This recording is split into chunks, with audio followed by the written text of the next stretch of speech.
ሰላም የቃና ዜና ቅምሻ ነው። የዕለቱ ዋና ዋና ዜናዎች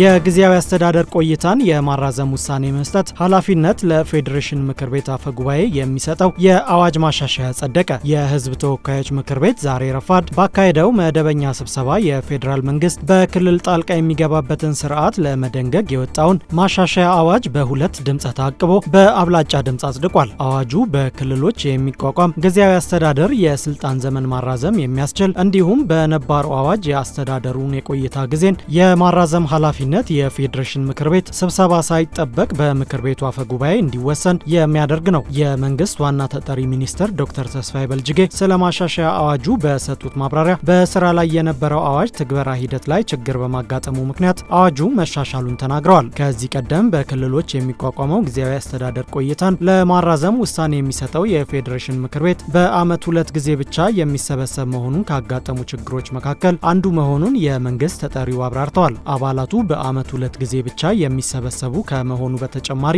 በየክልላቸው ከፍተኛና ተደራራቢ የመንግስት ኃላፊነት ያለባቸው በመሆኑ የጊዜያዊ አስተዳደር ቆይታን ማራዘም ሲያስፈልግ በአጭር ጊዜ ስብሰባ በመጥራት ውይይት አድርጎ ውሳኔ ለመስጠት አስቸጋሪ እንደሚያደርገው በአዋጁ ማብራሪያ ተጠቅሷል። ስለሆነም የምክር ቤቱ የመጨረሻ ውሳኔ መስጠት ስልጣን እንደተጠበቀ ሆኖ የምክር ቤቱ ስብሰባ እስኪደረግ ድረስ አፈ ጉባኤው የጊዜያዊ አስተዳደር የቆይታ ጉዳይ ላይ ውሳኔ እንዲሰጥ ማድረግ አስፈላጊ ሆኖ እንደተገኘና ማሻሻያ እንደተደረገ ተገልጿል። በማሻሻያ አዋጁ መሰረት ጊዜያዊ አስተዳደሩ በሚሰየምበት ክልል የሚቆየው ከ2 ዓመት ላልበለጠ ጊዜ እንደሆነ የተደነገገ ሲሆን በክልል ውስጥ የፌዴራል መንግስቱን ጣልቃ መግባት አስፈላጊ ካደረገው ሁኔታ ውስብስብነት አኳያ አስፈላጊ ሆኖ ሲገኝ የፌዴሬሽን ምክር ቤት አፈ ጉባኤ ቆይታውን እስከ 1 ዓመት ድረስ እንዲራዘም ሊወስን ይችላል። እንዲሁም በአፈ ጉባኤው የጊዜያዊ አስተዳደር ቆይታ እንዲራዘም የተላለፈ ውሳኔ ለሁለተኛ ጊዜ ማራዘም ቢያስፈልግ አፈ ጉባኤው ከ1 ዓመት ላልበለጠ ጊዜ እንዲራዘም ሊወስን እንደሚችል የተገለጸ ሲሆን ውሳኔው ከተላለፈ በኋላ በሚደረገው የፌዴሬሽን ምክር ቤቱ መደበኛ ጉባኤ ቀርቦ መጽደቅ እንደሚኖርበትም ተጠቅሷል። የአፈ ጉባኤው ውሳኔ በምክር ቤቱ ቀጣይ መደበኛ ጉባኤ ተቀባይነት ካላገኘ ውሳኔው ውድቅ ከተደረገበት ጊዜ ጀምሮ በሚቆጠር 4 ወራት ጊዜ ውስጥ ምርጫ ተደርጎ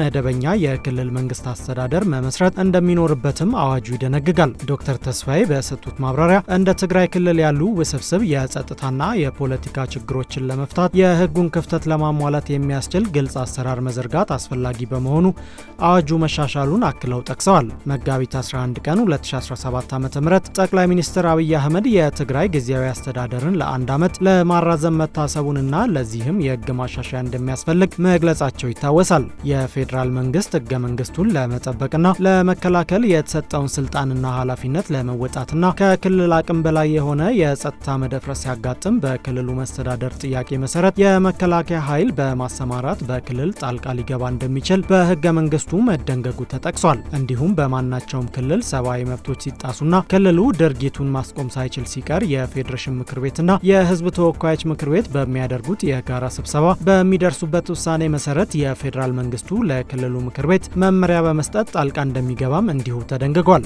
በተጨማሪም ማንኛውም ክልል ህገ መንግስቱን በመጣስ ህገ መንግስታዊ ስርዓቱን አደጋ ላይ ከጣለም የፌዴራል መንግስቱ ጣልቃ ሊገባ እንደሚችል ህገ መንግስቱ ይደነግጋል።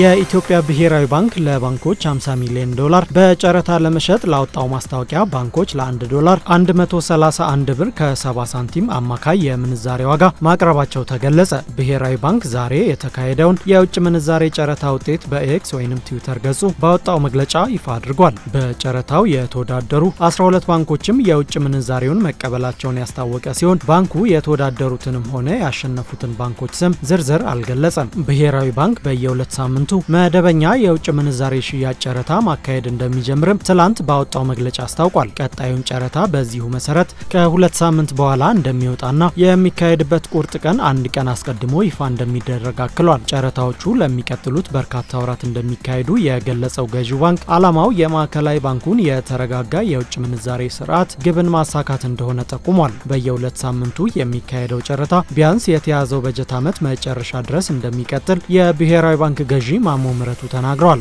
ብሔራዊ ባንክ ለባንኮች ዶላርን በጨረታ ለመሸጥ ማስታወቂያ ሲያወጣ የዛሬው ለሶስተኛ ጊዜ ነው። ባለፈው ዓመት ሐምሌ ላይ እንዲሁም ባለፈው የካቲት ለባንኮች ዶላር ለመሸጥ ጨረታ ማውጣቱ ይታወሳል። በወቅቱም በሁለቱም ጨረታዎች 27 ባንኮች ዶላር ለመግዛት መሳተፋቸው ተገልጾ ነበር።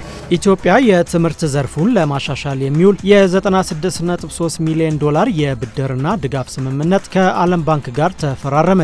ስምምነቱን የገንዘብ ሚኒስትር አህመድ ሺዴና በዓለም ባንክ የኢትዮጵያ፣ ኤርትራ፣ ሱዳንና ደቡብ ሱዳን ዳይሬክተር ማርያም ሳሊም ተፈራርመዋል። ከአጠቃላይ ስምምነቱ ውስጥ 50 ሚሊዮን ዶላሩ ከዓለም አቀፍ የልማት ማህበር በብድር መልክ የተገኘ ነው። ቀሪው 46.3 ሚሊዮን ዶላሩ ደግሞ ከዓለም አቀፍ የትምህርት አጋርነት ፈንድ በድጋፍ መልክ የተገኘ እንደሆነ የገንዘብ ሚኒስቴር ትላንት ምሽት በኦፊሴላዊ ፌስቡክ ገጹ ያወጣው መግለጫ ያሳያል። ድጋፉ የቅድመ መደበኛና የመጀመሪያ ደረጃ ትምህርትን ለማሻሻል የሚውልም ነው ተብሏል። እንዲሁም ከአንደኛ እስከ 6ኛ ክፍል ያሉ መምህራንን አቅም ለመገንባትና የቅድመ መምህርነት ስልጠናዎችን ለመስጠት እንደሚውል ተጠቅሷል። በተጨማሪም የትምህርት ቤት ኃላፊዎችን አቅም ለማጎልበትና ሴት አመራሮችን በመደገፍ በዲጂታል የታገዘ ስርዓተ ትምህርትን ለመገንባት እንደሚያግዝ ተገልጿል።